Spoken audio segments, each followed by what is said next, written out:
During the draft, you and I had talked, and when we looked at the first several picks, my thought was they wanted to get more physical and more tough in the middle of the field. And you look at Graham, you look at Schlesinger, and you look at Junkins.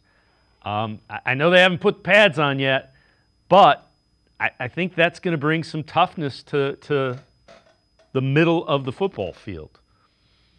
Well, Mason Graham, as you know, was number one on my boards for that reason alone, David. He's a guy who's just super physical in there. He plays with reckless abandon. He's a guy that might not load up the stat sheet, but he's a guy that, as an offensive coordinator, I promise you they're going to have to prepare for. And then once again, you said it right, Schlesinger and Junkins. And I remember you and I talking during our draft process, and that was our kind of our O-line thing. Are they going with toughness? And if you think about it, Schlesinger led big time football last year in tackles, with 80 solo tackles.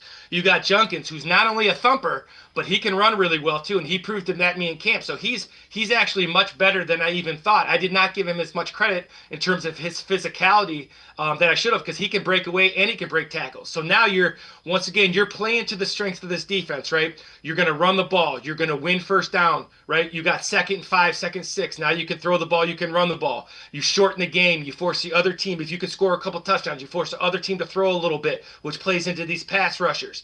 You can create turnovers, because if you have to throw the ball, turnovers can happen with this Browns secondary. So the people they should be really good at kind of creating this identity that made Kevin Stefanski the head coach of the Browns anyway. Physical run game, great defense, play action shots deep with Judy and Njoku, Fanning with 12 personnel, creating these matchup issues on 3rd and down, long and empty.